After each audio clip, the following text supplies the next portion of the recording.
3.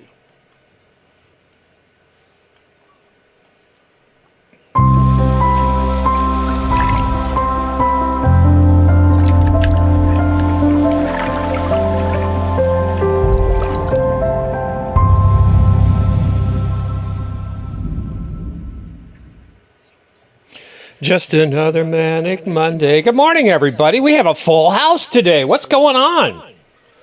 Good morning. Good morning.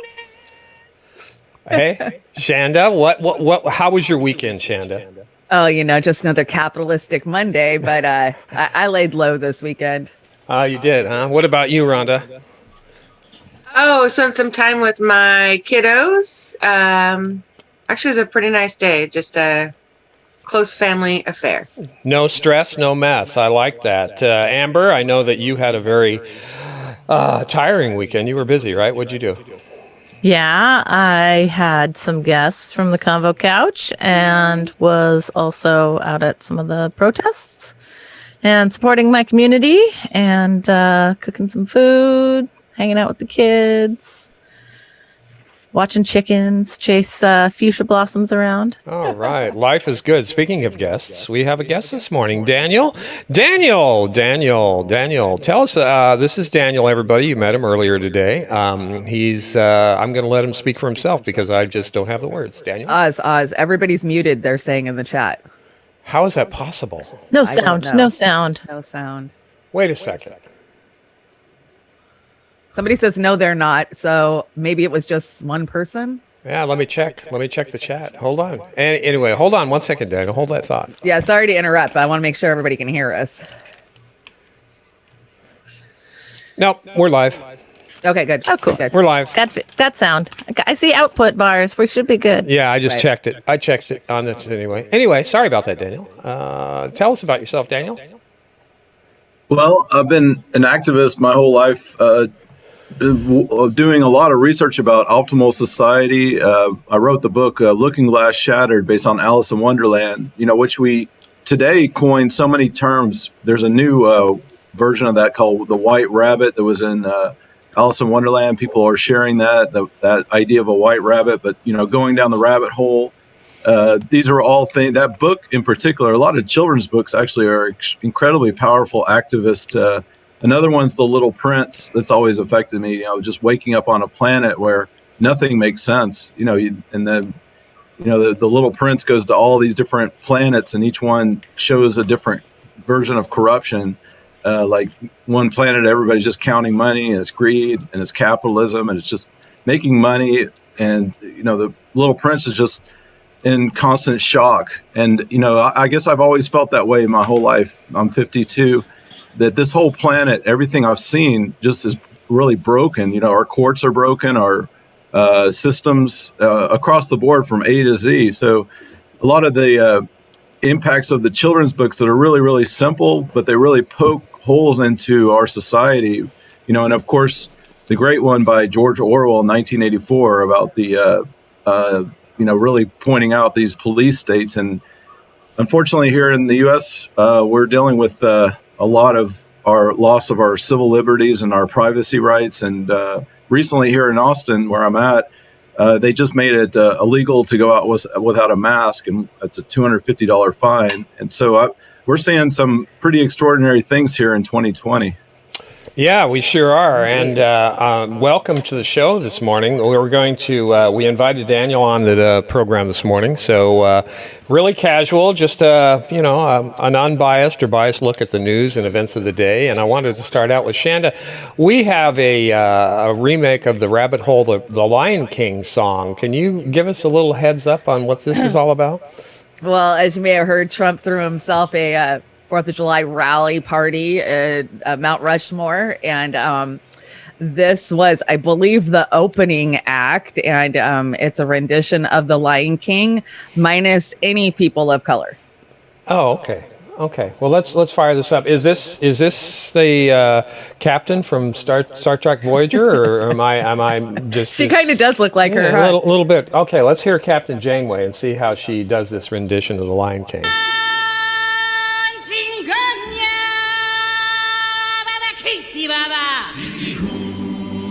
Con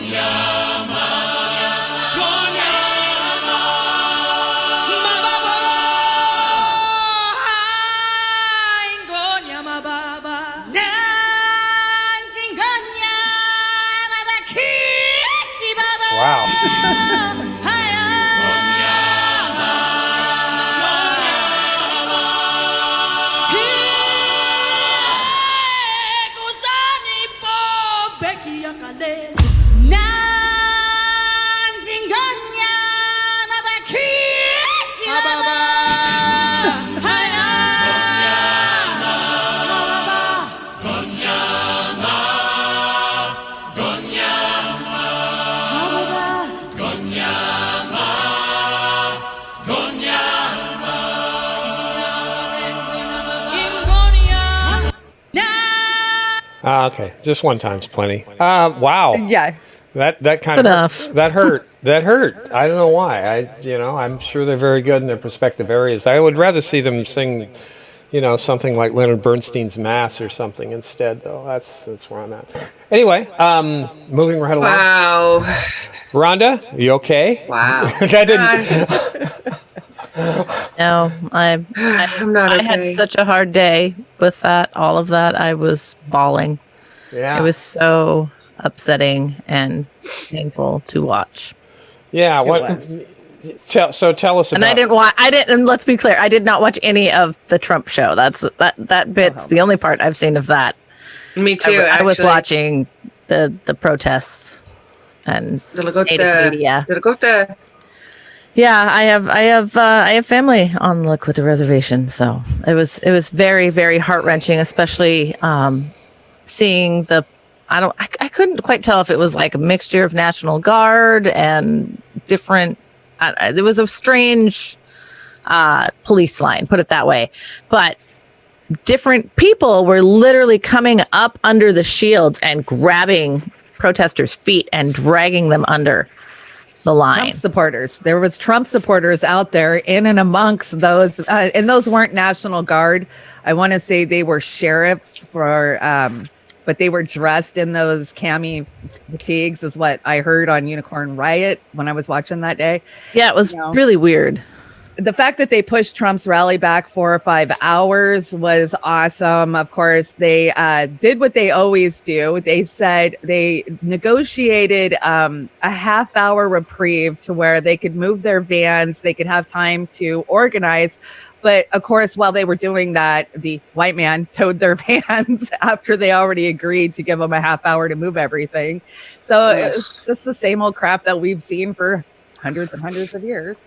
Yeah, But they delayed him. But they did delay him. Trump didn't go on till 11. a big piece of that too was they wanted to, and the part that really just absolutely broke my heart was there was so many youth out there and families.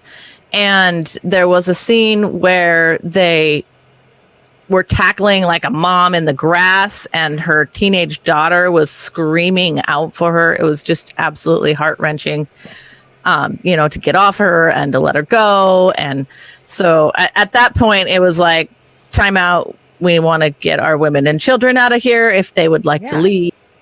And let us regroup. But, it was so powerful. I mean, they had leaders, they were going up and like drumming at the line, and then they would try and talk to them and let them know that, this is what's wrong in this. And we are not aggressing. We are literally protecting our land and our people. We don't want to get sick. We are at high risk. We have, they literally sent body bags. That was coronavirus support to our tribes. Yeah. That is appalling and so absolutely disgusting. I can't even stand it. Daniel, you have any comment on this horrific event in my mind? Well, my nickname is actually Backpack. Since April 1st of 2011, I went through a midlife opportunity. I just started traveling and put everything in a backpack and got rid of my apartment. I was living in Atlanta at the time, and one of my many adventures that really stands out along these lines is I got to spend time in Flagstaff, and I grew up in Knoxville, Tennessee, and then Atlanta. Also, I'm the host and the producer of People Power #eTown Halls. It's on YouTube, a growing collaboration of different talk show hosts and different platforms. But one of my big adventures was growing up in Atlanta and hiking a lot of the Appalachian Trail and having a real love for being out in nature and being a hiker. I really didn't see a lot of First Nation indigenous people here from the United States, the Native Americans. And so when I went to Flagstaff, I spent time with some people who were living on the streets, and I met the Hopi and Comanche, And one of the biggest takeaways when I was doing a lot of my just massive travels around this beautiful country, the U.S., which really is Turtle Island with the original name. I prefer to call it the U.S. Turtle Island and go back to Turtle Island. I've really been pushing that. I actually have a hashtag called Return to Turtle Island. But one of the most compelling things is I got a Craigslist ride, and we were traveling around, around like the Flagstaff area, and he was Comanche, and his wife was Hopi. And one of the most important things he told me was, huge takeaway, was that he got no money from the U.S. government because he was from a tribe that didn't want the U.S. here, or the colonial corporatocracy, and they fought against it. But his wife got like $3,000, and she was Hopi, but he got nothing because he was from the tribe, and the Hopi tribe was more more working with the colonial corporatocracy, the invaders. And I want to point out that since 1492, when Columbus came here, they use that word. I don't like that word, illegal aliens, but everybody's been a legal alien since 1492 when Columbus came here. We're all illegal aliens right now in the entire American continent, including Brazil. So I just want to give that as a takeaway of interfacing with all this. My story is that the tribes that were cooperative are still getting checks, and the ones that fought are not. So I just thought that was a big revelation. Yeah, that certainly is, for sure. Again, I'm with the rest of you guys. It was tragic watching so many things happen this weekend, and it's drained my energy to the point where I'm having a hard time getting kickstarted this week. But I want to just shout out to everybody in the audience real quick: Melissa, Jilly, Schultze, Jesus, Jesus, Schultze. Barbara, good morning. There's Amber. Who else? Am I missing anybody, guys? I don't see Al. Where's Al? Al, are you in there? Hello, Al. I was late for class this morning. Al's late We for got class. Jesus in there. Yeah, Jesus. And we got Human. Good morning, Human. Yeah. Human's talking about that. Let's throw a good news story in here. This is good news. Amber, you want to preface this? Yeah, well, actually, this leads right into what Daniel was just talking about, that we actually have had several, two major oil pipelines that have been ordered to shut down or did not receive enough funding. The first is the Dakota Access Pipeline has been suspended. They have 30 days to remove all oil. It is a huge, huge win for all of us. They have also announced that they will not be developing the East Coast. I don't know what they're calling it, East Coast Connector or some BS. That was the Appalachian pipeline that was going to go from Canada to, I think, Georgia. So both pipelines now are done. Now we just need to work on our neighbors in the north and BC and help them make sure that they don't end up with additional pipelines. These are so damaging to native lands and the environment, and we've shown it again and again and again. They've been put in illegally against occupation, and we just need to end the reliance on fossil fuel and re-envision our future. So I can't be more excited about these two huge wins. Yeah, that is huge. Now tell me, is the Keystone Pipeline, this is a network of pipelines. It's not just Dakota. It includes Keystone and these other pipelines, right? So they're coming out of either the Arctic or interior Canada from the oil sands, and then they're spiderwebbing them across the United States. So you've got some going to the Port of Vancouver. You've got ones coming to Washington. You've got ones going down. The Keystone went through the Lakotas. You've got them running down the Missouri River, and then, of course, branching out onto the East Coast down into Florida even. But it's just not America that we're doing that to, No, this is all over the world. I mean, This has been protecting the oil dollar has been our number one goal for the last 100 years, if not more. Yep.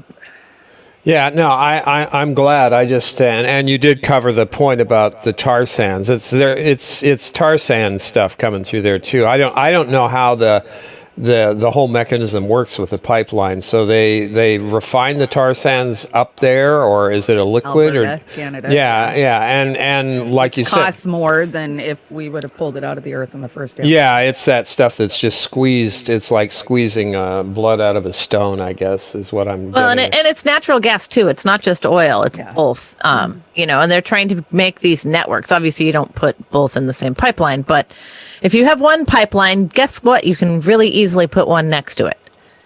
And so they didn't want to pay for trains. People were upset with oil trains. This actually originally started up in Alaska with the conversation about trying to do the Trans-Canada pipeline from the North Slope with Sarah Palin and John McCain during that time. So that's originally when this really big boom started of North American pipeline building. Okay. Thanks, Obama. Yeah. Thank goodness we didn't get that Trans-Pacific Partnership. It would have just put everything else on steroids. But they're still working towards that now. Well, they have a new one they're working on. It's even worse. Right. They just We'll let you know as soon as it's getting anywhere. But yeah, keep an eye on trade deals, especially right now. I mean, nothing major is going to be put into place before the election. We know that. So, but they're laying the plans and the foundations right now. It's just, I think, really difficult with the world economy. And I'm hoping, because part of this story too is Appalachian Pipeline just won a major lawsuit. So they had this huge lawsuit go through the Supreme Court that allowed them to put the pipeline in to begin with. And I'm hoping the financial strain of that and the market strain that it's not feasible anymore to do these large infrastructure projects like this. And so, we really need to fix our energy sources into renewables that can be, local. We need to all be planting hemp in every state and replace, these fossil fuels, timber and, sludge. And there's so many different ways that we can redo our energy infrastructure. And if we don't have the vision to do that now, it's going to be more difficult to put in place later. But they're a lot less than these large oil and gas projects. And we know the subsidies have been the only thing that have been keeping them alive. Now, I know, Rhonda, you have a big problem with the LNG plant down there. How's that coming along? Are you guys stopping it? Do you know anything about what's going on? I know that. Yeah, it's definitely not gaining more steam. It's still a little bit of a fight here, but I think it's promising. So that's looks good. Yeah, that's there. We're still fighting it down there, and I know where was it? Kalama was doing the LNG thing, and this is methanol. This isn't pipeline stuff. This is where they're going to have the pipeline go to it, and then they're going to put it on the ships. They're trying to make it sound like it's going to be a recycling plant. Just use recycled gases. Well, they're trying to call that green energy, they're right? They're talking about plugging up the cows' butts and stuff like that. Recycled, but they have to start off with it using new stuff first. But eventually, it'll just be there for recycled. Eventually, what in 20 years after we burn the planet up, or is that? I think 50 years. No, I doubt 20 years. 20 years. But no, that's their thing. That's the thing. Well, yeah, no. It's going to be, it is green because it's going to be using recycled.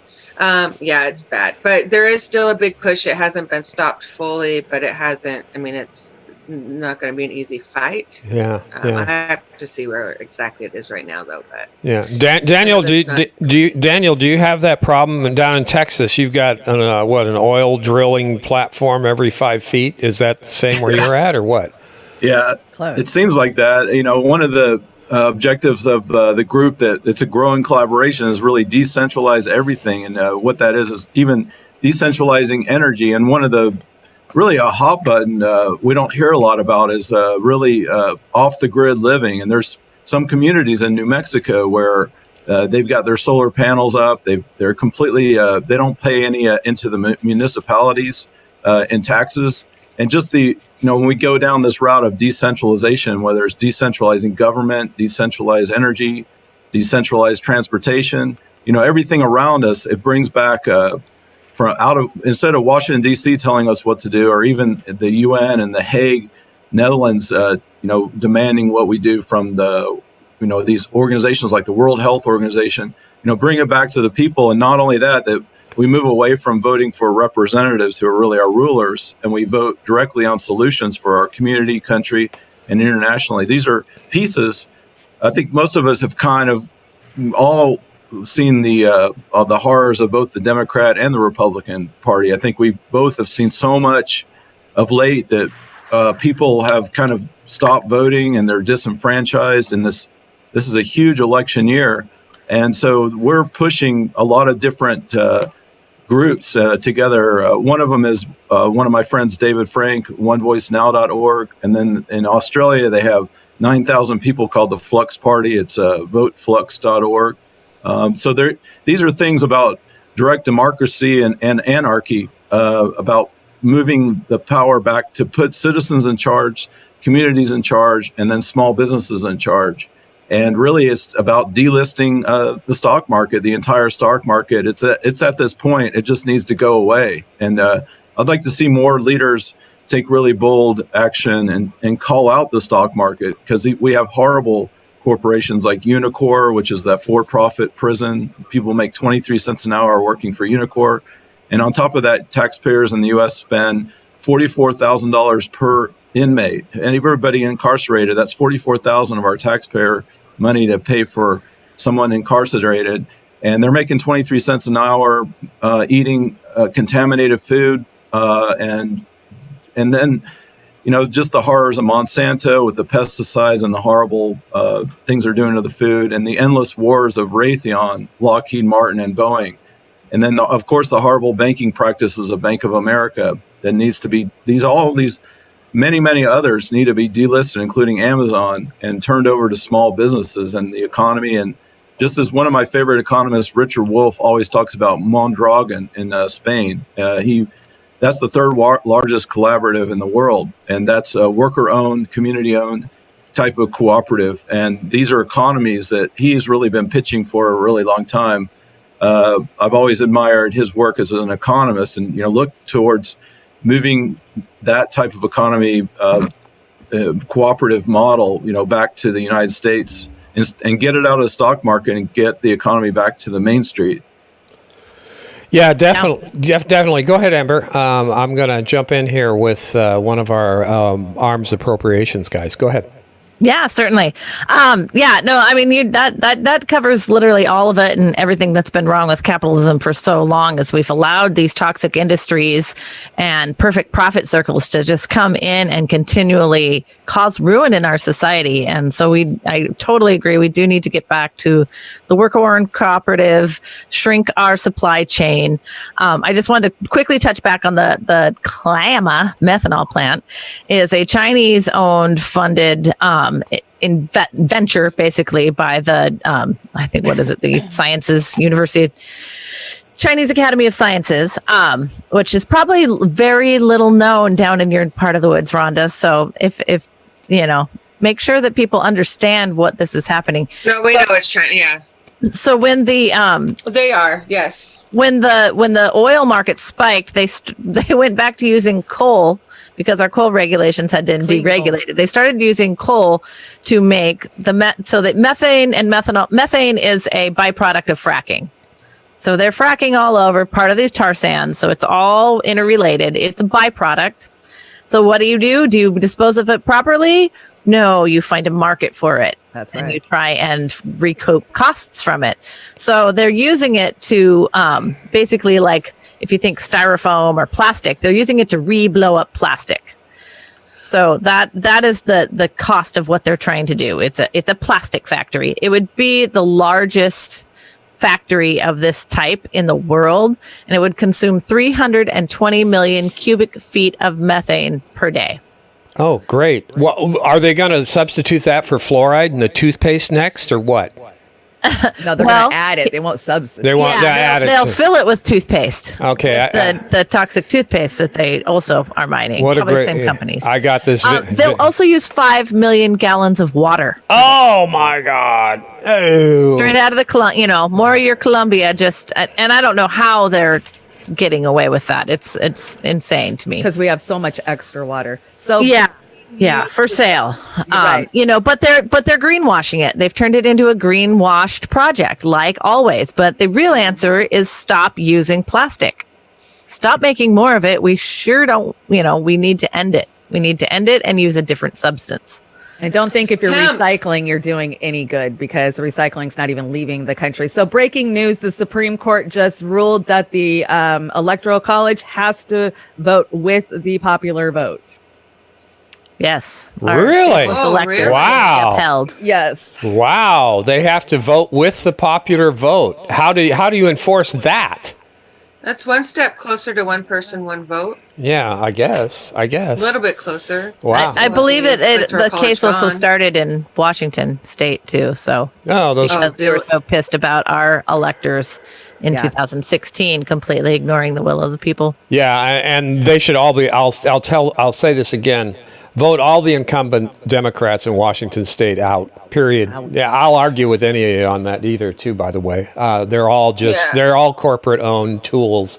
Let's. So electors have to vote that way now. So they can't. No, that's good. That's good. We could have used it back in 2016, like you said, Amber. I just wanted to touch this real quick. Speaking of Washington State and those who use their vote irresponsibly, not in line with the people. Adam Smith, he's on the House Armed Services Committee and has unanimously approved the big bill giving the Trump administration more money to the military-industrial complex. And I just want to touch on this because I think I'm kind of right here. I wrote, Adam Smith, Washington, straightens his tie as he feels great that he just finished his last payment to Northrop Grumman for his after Congress lobbying jobs. Do you guys agree with that? Absolutely. 100%. Okay. Ugh, Moving on. disgusting. Sorry, I had to get one in there today, guys. So, anyway, we want to jump across the world here and over to China. So, did you guys see this article about China, the completely out of control, the epidemic? China says U.S. epidemic threat is the threat to the rest of the world. You guys have any ins on that, Shanda? First, Yeah, I've been covering this and chasing this story on the accidental activists for quite a while now. I think I've covered it 2 or 3 times, especially with the Senate hearings that we saw bipartisan support for to go after China for this virus, which is fucking hilarious now that we are the ones endangering the whole world because we refuse to accept it's real. Yeah, what's your feeling about that, Rhonda? Is it more China baiting or what? Or China the reverse, the antithesis, China baiting. Are they fighting back? Yeah, I don't even know what to say anymore with all this crap. It's just so much, and all these things, and we were talking about earlier, all these other things coming out now too. I don't know what to say anymore. It takes your breath away. It just does. I'm just beside myself. Well, now I'm just trying to. Yeah, I just don't understand. So, is our retaliation getting the bubonic plague thing in China a platform? Yes, is that so it? yes. Is that? Let's do it. Why not? Bring it, 2020. Amber, What else you got? Amber. Swine flu on there, some brain eating. Amber, you looks like you're ready to jump out of your chair. What's up? What are you thinking there? It's just For those of us who've been fighting for medical autonomy, we have been screaming about this for many, many years because they have not been focused on true disease control. They've been focused on vaccine manufacturing. And because of that, because we were, I don't know what it was. I saw like $200 million a year funding international laboratories through these cooperative agreements.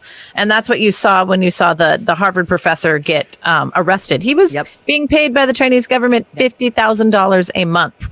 And part of his job was to secure grant agreements. Why? Because we ended some of the unsafe and unethical testing practices and said we shouldn't be doing gain of function testing in the United States. So then that magically, and we sent it to Canada once it was illegal, and then it magically just ended up in China because it got stolen, as this, and it's this perpetuated, they're stealing our trade secrets and our patented It's this game to patent life and life forms, and to patent things that will make millions of dollars for the 1%. And it goes on and on and on. And we have completely ignored that there are so many areas in this country, the Navajo Reservation, the Lakota Reservation, parts of Alaska, that have no running water still and sanitation. Our homeless population exploded, is such a risk to public health.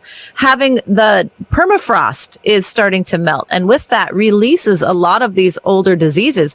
So they came from a marmot. Well, that marmot didn't just magically happen upon it. It's coming out because the permafrost is melting, and with that, like a glacier melt, comes minerals, comes airborne diseases from the time at which it was frozen. And so these are really important environmental situations. And as a nation, we've completely ignored them. For 30 years, we've let foundations and philanthrocapitalists run this system of public health into the ground. And this is what we're left with. It's really unfortunate. Amber throwing down on a Monday morning. Yeah, Amber. What? Yeah, can I have some of that? What'd you put in your Cheerios? Oh, not glyphosate. B12. Anyway, Daniel. More sodium phosphate. Yeah, Daniel, you got some thoughts on this?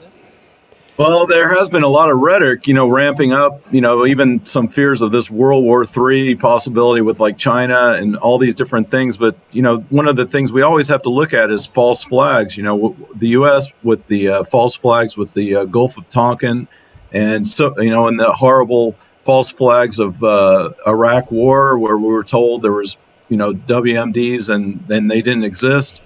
So we have to be really aware. And even that article itself, is that just somebody publishing that? I mean, they're that's very, now, of course, we're as a Turtle Island U.S. people, we're banned from going to Europe and some other countries. So all these things are kind of like, but, what's really happening, though, under the hood? I mean, that we have a history. And then even I've learned recently, we hear all the horrors of communism. And the numbers have really been inflated, a lot of people are saying, and that really capitalism has killed far more people in its history, way, way more people than communism or any other flavors of government they might be talking about as bad. So, we have been kind of compromised by the CIA corporate corrupt media, and they're telling us stuff that gets us riled up and one side or the other, but we have to go much deeper than that and try to find the truth, with all these types of things. Yeah, everything's been propagandized. It's not news or reporting anymore. It's propaganda to get the public to think one way or do something that's obviously it's been detrimental to their best interests. So I had a question here that I would like you guys to address. It's Melissa H. Uphill Media. Don't they just have to vote the popular vote in their state? If so, then doesn't that change a thing as far as the Electoral College? Not in Washington, they didn't. Yeah, that's the problem. That's why there was a lawsuit, is because they later decided that they could go on their own and decide who to vote for and ignore the popular vote of the state. And so because that didn't happen, otherwise we probably would have had Bernie Sanders in 2016. Yep. And again, we saw the games being played this time around just to flat out ignore his race in general. Until now, we're not doing enough to support a non-existent campaign. So, it's the same old rhetoric, but now it was forced out of Washington State because we were so upset that they did not hold the vote of the people. That's right, 72%, 72, and they went against us. And they wonder why we're mad. We don't forget. We don't forgive. Wanda, were you mad in 2016? Tell us. Yeah, I was not happy. It's kind of why I'm involved today. Actually, I got so upset I didn't like the system, so I got in to change the system. So yeah. Yeah, I was pretty mad, and that brings us we're about 35 after the hour. I want to touch on this. This was a big deal. I know that you guys feel similarly. Last week, the Democrats got with Liz Cheney about any effort to pull troops out of Afghanistan. I'm going to run this clip real quick, guys, just so we can get some context before I jump into it. Let's see what we got here. Let's throw this up there on the screen. The House panel for the Armed Services Committee basically voted to constrain an Afghan drawdown, asking for an assessment on, quote, incentives in order to attack U.S. troops. Of course, we covered that intelligence kind of brouhaha last week. But this is the perfect example of bipartisanship, where you have a commander-in-chief who wants to draw down troops in Afghanistan, remove 4,000 troops from Afghanistan in a bid to sign a peace deal with the Taliban. And there's a bipartisan coalition in Congress to say, whoa, whoa, whoa, whoa, whoa. No, they're basically trying to constrain it so that it is U.S. policy as codified in the NDAA, which is the appropriations bill for the military, that says you have to keep U.S. troop levels at a certain point in Afghanistan. And they were like, you can't pull them out unless they meet certain conditions, like the Afghans can totally fend for themselves. I'm like, oh, well, we haven't been able to meet that condition for like 18 years with several $100 billion or over $1 trillion now at this point. So I'm sure that we're going to hit that benchmark real soon. It's madness. And of course, Liz Cheney teams up with another, neocon pro-war Democrat in order to make this all go down. And she's winning plaudits from the Jennifer Rubin caucus over at the Washington Post. Yes. Nobody ever faces resistance heroes all around. That's what bothers me. Nobody ever faces any criticism or cost for beating the war drum and having bloodthirst in Afghanistan. It's just incredible to watch this, and they're being lauded for that matter. Everybody's clapping it. They're like, oh wow, look at them stand up to President Trump so more American troops can die in Afghanistan. It's insane. It is completely insane, and it's overwhelming. I mean, it was not close. I'm glad to see a few dissenters, right? You see the Rokanas of the world. You see Michael, you see a few people trying to come together in favor of our troops and drawing down, and what the American people, by the way, have voted for in election after election after election. And yet in this town, it never gets through. And it is outrageous. And I mean, it's so telling the areas where Republicans are willing to buck the president, right? It's always on these issues where they have to serve their corporate masters, they have to serve the military industrial complex rather than what the American people actually want. And look, let's not give Trump too much grace. He's not trying to take out all the troops. 4,000 troops, that's what we're talking about. But that's fine. All right, this is the optics, and I think that I definitely want to hear some insights from you guys. Shanda, please, can you start? Honestly, wow. I came across a quote this morning in my memories that was the Secretary of State Rice from years ago saying that how Putin had called off after 9/11, he called off all military exercises. And that's when she knew the Cold War was over. And it was like, okay, well, if you know that, can you tell the rest of these asshats that the Cold War is over and we can pull our troops out of there and come home? Yeah, this, we know what this is. It's just a continuation of, money making, filling their pockets. Yeah, it's about war. Don't give Trump an inch or even the opportunity to show that he might be trying to do something, which I think is bullshit, because he did that with Syria and everything else. Rhonda, you have some feelings on that? Same old story, same old song and dance. Is that what it is? Yeah. It's just it's another moneymaker. It really is just economics. War's a racket. Yeah, war's a racket. Yeah, war's a racket. So again, they don't have enough wealth yet. I don't know if you guys realize that yet, but there's not enough wealth up at the top. So they've got to keep going. Daniel. It all goes back to, Raytheon, Lockheed Martin, and Boeing. Those companies need to be just dismantled and destroyed forever and thrown in the trash bin of history. These should go. I recommend everybody go to the Dow and the stock market. Check out what their symbols are at. I mean, how many billions are they doing while innocent people are just being annihilated across the world? But I'm calling for closing our military bases. Ending these endless wars and bringing our troops home.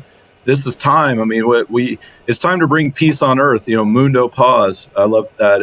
I spent 6 months in Brazil. I'm really ramping up on Portuguese. I love the language. It's a very beautiful language, but it's been a lot of pain and suffering. And I guess what I would add is that we don't have any quality insurance in this country at all. And I've even put myself out as an activist, write-in presidential candidate on a really pushing quality assurance. And we have House oversight committees. We also have inspector generals, but they don't do anything. They just create really beautiful, gorgeous high glossy PowerPoint slides that nobody looks at. That's not real quality though. We have great processes like Six Sigma, ISO 9000, lean, agile. So I guess it's time to re-engineer, and real quality is not just at the end of creating a product and service at the end. It's every single day from when you wake up and you go to bed at night. It's about transparency, it's about integrity.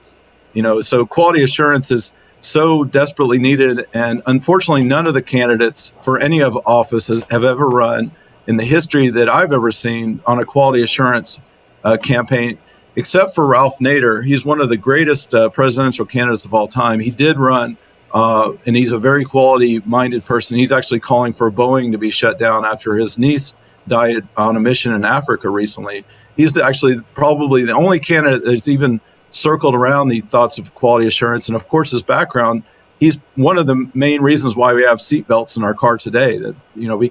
So that's another example of quality assurance that goes against profitability. Quality assurance is always hitting against what not just profits, but really good quality. And so that's kind of the swirl of my thinking in so all these areas really across the board. Quality, integrity, transparency, so many things that we desperately need in our government that are not there right now. Amber, what do you think of the lack of quality of the candidates that we have running, especially the incumbents? We have a very privileged donor and consultant class that keeps its machine well oiled, well maintained, and well fed. And until that is disrupted, nothing is going to be changing greatly. We can have a win here or there. We can make small little inroads, but the larger overarching change of the way of, I don't even want to call it a democracy right now. The way that it is being pandered to our country, it's not going to change until that fundamentally changes. Couldn't agree more. I mean, we're living in a banana republic on steroids. I think this is, and they're out of business. And the bananas. I've bought a couple of bananas. They taste like cardboard. We're about out of business ourselves. They had a poor taste of colonialism to them. Yeah, it's a nightmare. Okay, moving right along. We got to talk about how Trump's narrative has gone off the rails. Let's just see what this. I can't even remember which this one is, but I want to pound through these last couple here. Distracted us from rebuilding our own nation. And he created a plausible cast of villains. There were the global elites more interested in their own profit and power than the working class. And there were the immigrants supposedly flooding the country and taking jobs. That's where, of course, the racial grievance and economic grievance directly intersect. But if it was white racism alone, why would Trump have won more Latino votes than Romney? Why would there have been a decisive group of voters who flipped from Obama to Trump? Why would he be losing so badly right now? So here's a few other data points for you. Andrew Yang always pointed out that places with automation job losses were much more likely to support Trump. Places with more deaths in Iraq and Afghanistan were more likely to support Trump. Places with higher rates of drug overdoses were more likely to support Trump. Do you really think that the grave threat posed to our nation's statues by some theoretical radical leftist movement is going to strike the same chord and garner the same level of support? It's not a central issue, and it's not the right villain either. It's especially preposterous given that Trump's opponent is Joe Biden. No one is going to buy that Joe Biden is some puppet of Ilhan Omar, AOC, and Antifa. It's stupid. The only way that you'd think it would work is if you believed the cartoonish view of your presidency that cable news is selling. And I'd include Fox News in that, by the way. A bunch of rich New Yorkers cosplaying Heartland. They're at least as clueless as CNN and MSNBC on the core of Trump's appeal. Yeah, I think that's why I played that. I mean, it's like, oh my God, oh my God, It's the cosplay part. Yeah, and that's why I like Crystal. I lean on the Hill for some stories, but they're talking about them. They're not just shoveling pablum down our throats. So Trump's relying on this statue stuff and this uber patriotism garbage again. While there was a comment by one of our our friends yesterday. It's not Putin that's keeping us away from Medicare for all or keeping our jobs or employed, everything else. It's Pelosi and Schumer. It's the Democratic Party. I just want people to remember that, but Trump my ass. What we have a time, we've got in a time when a rock should beat, or a tree stump could beat Trump, a tree stump. We have a tree stump, Joe Biden. So there you go. What are your guys' thoughts on that before I push on here? Trump called us the fascist left this week. Yeah, the fascist left. Fascist left. Wow, talk about projecting. Fascist left. Yeah. Are you? Maybe somebody should explain to him what that word means. Yeah. Yeah, he doesn't seem to get it at all, does he? It's crazy, but it's not just the Democrats. I mean, it's both sides, So, I mean, we're coming out, and yes, we're coming out hard against the Dems, but, we're also coming hard against the R's. Just, this it's such a failure. Media. At every level. I mean, okay, I know we're saying it's a failure, but I keep saying it is working by design. This is exactly how it is designed to be, and it's working great. They've stripped us with laws that were in protection for us and our votes, little bit by little bit by little bit, to where we are today. It was designed to be this way. So it's us against them. When we're talking about that really a handful of people, of corporations that are controlling every aspect of our lives today. So wake up. We need everybody to wake up and start fighting for each other. I mean, ourselves, literally. And we can't do that with mainstream media. My 14-year-old nephew told me on 4th of July that CNN is garbage. Don't watch that. And I had to laugh that a 14-year-old can understand that. So what does that do? That builds Fox News up, makes them the only, adequate news in the eyes of the everyday people. So those are the people that we need to reach. The people that understand CNN is garbage, that are swinging towards Fox thinking, okay, well, they're the only legitimate station left, when they're not. I'm seeing people I've known my whole entire life that are left now depending on Fox News. So, independent media, we got to get out there, and we just got to start reaching everyday Americans if we want this to change. Amber, you're just sitting there. Yeah, I think that everybody's well spoken here on this topic, so I don't have a ton to bring to it at the moment. I'll be quiet in my corner at the moment. Only once. So anyway, I mean, it's you have to look at what's feeding the beast and what's dividing people, and it's science and religion, it's race, it's income, and people are trying to do the best with what they think will help them the best, and that is unfortunately the status of where we're at right now. And I don't have a perfect answer on how to bring those two together. I love in the chat, Osama put one of my favorite quotes, that fascism is capitalism plus murder, by our dear friend Upton Sinclair. Yeah, that's a great quote. And people still don't realize that Antifa is an ideology. It's being the anti-fascist.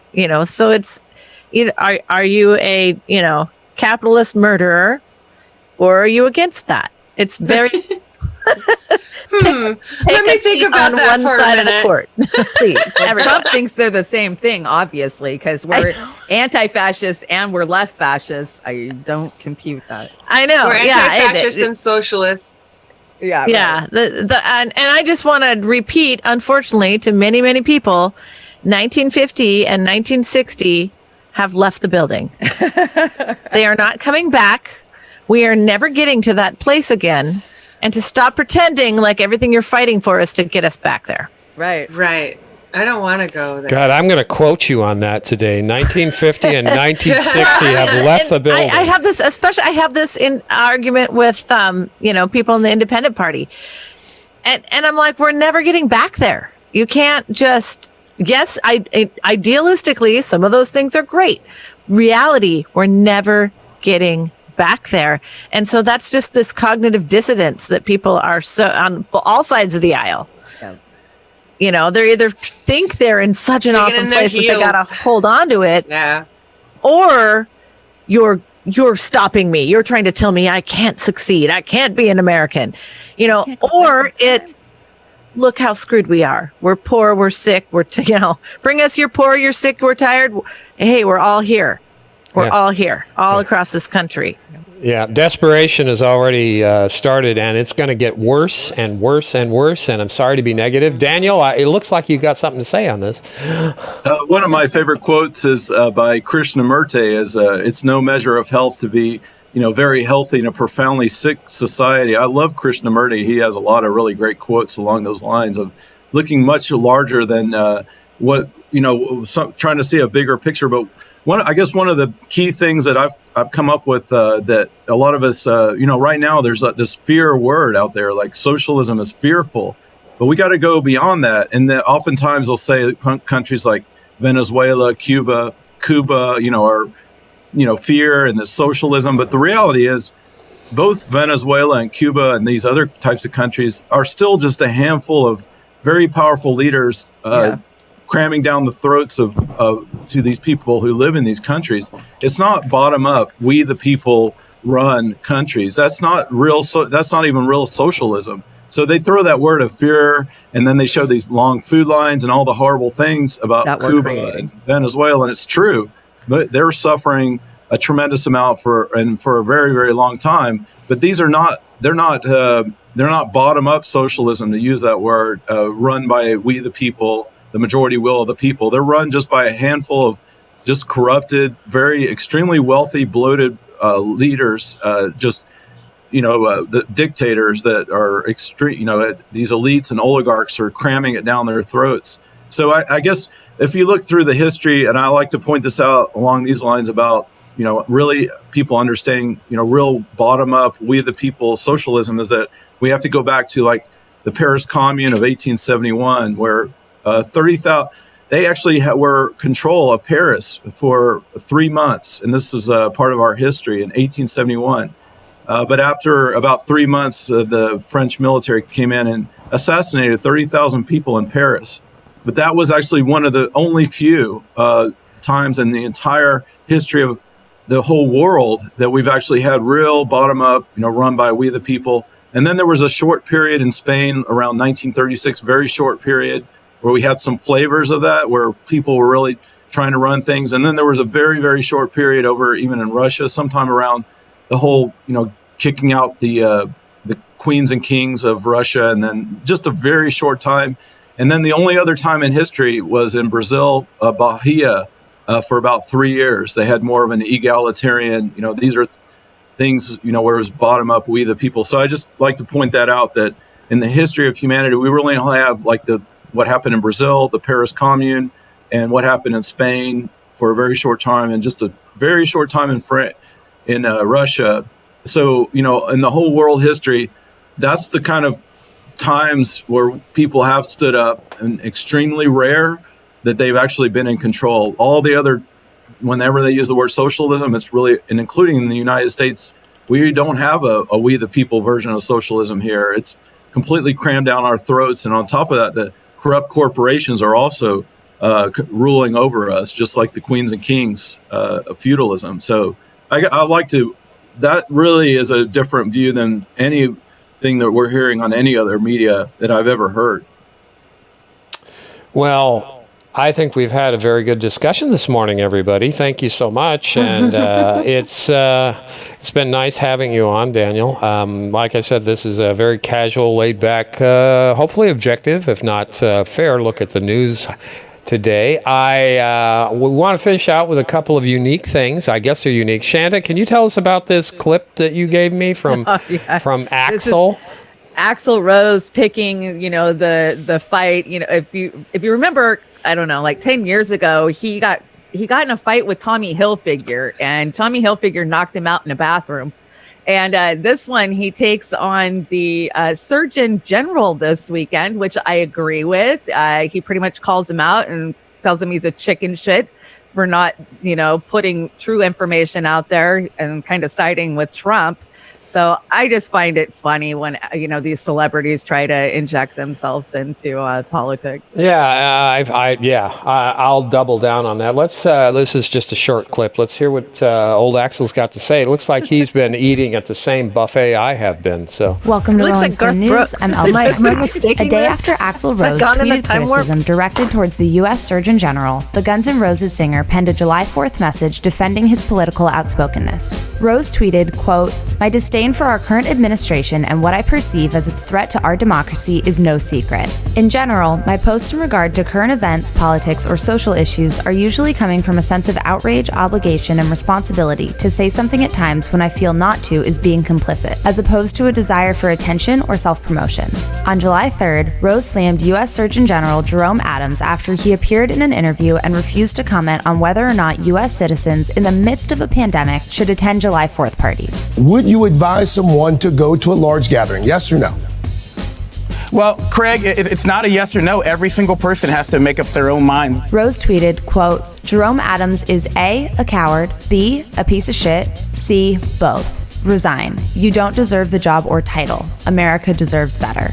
Rose added Saturday, quote, "I'm nobody, just a citizen that like everyone else has my own opinions and believes in my heart that ultimately I want what's best for not just our country, but for humanity, wildlife in our environment, and others as opposed to right, left, or any other wing fascism are at least in this country free to disagree." Thanks for watching. For more on this story and all your music news, visit rollingstone.com. So apparently Axl has sobered up enough to realize that our country is in some deep shit right now. He sobered up just in time. Right. Yeah. That's encouraging, at least, Right. If he can do it, anybody can do it. Yeah, and then we're gonna go out with this one here. Now we have the new first lady and the new prospective president of the United States. Is that correct? What is this? Oh yeah. This is scary. Is that this could actually happen, folks? Have you guys seen their followers numbers? Yeah, let's take a look at that. Just the possible first lady herself. Yeah, can you guys enlighten me? Who are these people? Oh my God, I can't. Oh, if you don't know who they are, you've been living under a rock. Yeah. Kanye West. I always say Kanye West. Kanye West. Sorry, it's like. It's Kanye. Yeah, It's Kanye. It's Kanye. Kanye, is that French? Kanye West. I want to know who his VP pick is.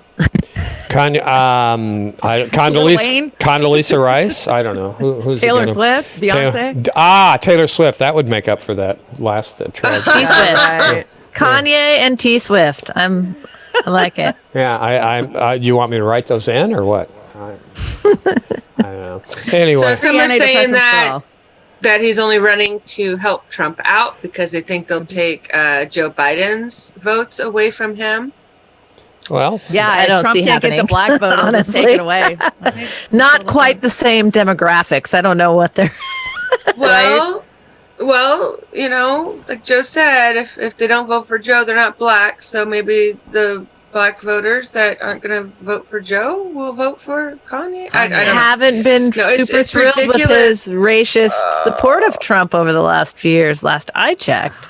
Who needs the onion? Neither. No, yeah, I'm just saying we don't need the onion. It's just going to be celebrity showdown from here on out. Don't even bother running if you're not a celebrity. If you don't have a checkered past. I mean, the seriousness of this is it's making Reagan look super important. Dude, I was watching Back to the Future last night, and Reagan was president during that. And when they flash back to the 50s, Reagan is in the movies, and Doc says, "Oh, well, I see why you have to have an actor as a president because they're always on video because he's playing around with the video camera." I just laughed. I thought that was freaking hilarious. Yeah, I was going to say, were you watching Back to the Future on network mainstream news, MSNBS or something? I don't know. I lose it. Anyway, it's been great this morning, guys. Thank you, Daniel, for joining us again. And by the way, a message to Snork. Hi, Snork. And Osama. Snork, we're going to play one of your music suggestions tomorrow, if I can get it together right. And then Osama, I'm going to play one of your pieces the following day. So what we're trying to do is these music suggestions, as you guys give them to us, we're going to try and feature one Tuesday through through Thursday, Tuesday, Wednesday, and Thursday. So that's going to leave me with my poor taste on Friday and Monday. But anyway, or Shanda, she's good at dropping. She's got great taste. Anyway, thanks so much, you guys. We were going to go out today with Moonlight Mile by one of my favorite groups, which is Sugar Lime Blue, and they just did this on the 4th of July. It's I think it's the duo this weekend. So, everybody, you want to say closing thoughts quickly? Daniel, you want to say goodbye? Well, I want to welcome everybody here and the audience to join. We have an ongoing Tuesday night conference call to bring in Decentralize Everything, Power to the People, People Power. We've been doing this for many months now, and it keeps growing, and it's a worldwide movement. It's really, we see the value in decentralizing, moving to systems that enable people to vote on solutions. And part of the reason why I'm here in Austin at this time is I'm excited because I'm meeting with some software developers to make e-town halls into the system where it would be fact-based journalism, fact-based media, fact-based debate. We would have all these tools inside of e-town halls, including the ability for people to raise from the comfort of their own home or from the library, where this system could evolve into being a free access at the library for people that don't have computers or a phone, or we're looking at all kinds of incredible ideas on collaborating, decentralizing, that people can vote directly on their solutions, create the solutions from their comfort of their own home or from a real town hall. And then we would move away from having a mayor and a city council, and we would reimagine government as software. So we would actually bring in a software architect, pay them $100,000 a year, and we would hope that all cities across the world could see this, because right now Austin's a $4 billion budget, huge budget, extremely wealthy place, more millionaires than any place on the planet are in Austin right now. We can transform this and move away from having a mayor and a city council. We'll still need city managers to carry it out, but not only can people vote for solutions, they can even apply for the jobs that those solutions would create, so they can help administer the will of the people. And so this opens up so many things in this great technology that we have. So I want to just welcome everybody here and in the audience. If you want to join, you can reach out to me. I have many emails, but you can reach me at roybaron@live.com. And we welcome your voices. It's the whole flow is people can put in their voices, and that voice becomes a vote, and then that gets implemented. And so this is light years away from the election process that we have now, where nobody's voices are being heard, nobody's votes are being counted, and nothing's being implemented when it comes to the majority will of the people. So thank you very much. This has been great. Yeah, thank you. Shanda, what do we got going on this week? You got something Thursday? Yeah, we're going to, of course, do a accidental activist. I am working on a couple of different books here. We've got Fake President, Ralph Nader, and How the Rats Reformed Congress. He did some great interviews this weekend. I advise everybody to go catch the Ralph Nader News Hour podcast. Great information on there. And whatever else we decide to get out this week. I don't know. It's Monday. I'm raring to go. Let's pump out some content for people. Yeah. And hey, there ain't no power like the power of the people. Get your asses in the streets. Yeah. Rhonda, you going to be with us tomorrow?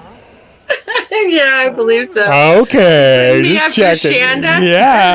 Yeah. In the streets. Yeah. What she said. What she right said. There. See, you're pointing up. Right That's good. there. Yeah. I guess. Now, if you cannot get in the streets, though, there is plenty of support that can be done. We understand people's abilities aren't able to be out there, so don't feel like that you can't do anything. There is so much that can be done.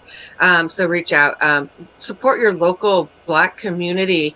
If you can't be out there in the streets, donate. If you can't donate money, donate time. There needs to be there's lots of things for organizing and things to do behind the scenes. So, but yeah, what she said. That's great. No, what she said. She's what she right. said. I mean, if you're stuck at home with the COVID blues, hey, call into some of these online meetings. Check them out. I'm gonna have to get to work, people. Yeah, that's kind of my. There was a very compelling story. Very quickly, rest in power to Summer Taylor, who they lost their life at one of the protests in Seattle. There was 2 people that were charged with murder or vehicular assault. I'm not exactly sure. One of them was an off-duty police officer as well. This is happening in Seattle. They had a permit, they had a plan, and it's just our youth are feeling hunted down. And if you've ever considered or called yourself an activist and you have not been out in the street, you can take up space, take up your 6-foot box or whatever, completely safe, but you have to show up right now. They really need to know that they're not doing this alone. They're new. They don't have the organized protest skills and civil disobedience skills and training that many of us have gone through in the last 30 to 60 years. They really need us to show up right now in so many ways. So it's not scary. Just do what you can to physically show up, protect somebody. Yeah, be safe out there. It's everybody needs to help everybody. So we are the press, and we have to get out there as best we can. Anyway, thank you, everybody. We're heading out now with Moonlight Mile. Sunday shout out, Sugar Line Blue. Thanks again.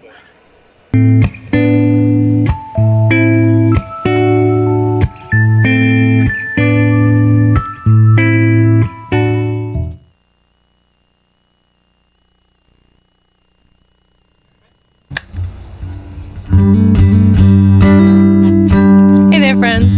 It's time for your Sugar Lime Blue Sunday shout out. Shout out!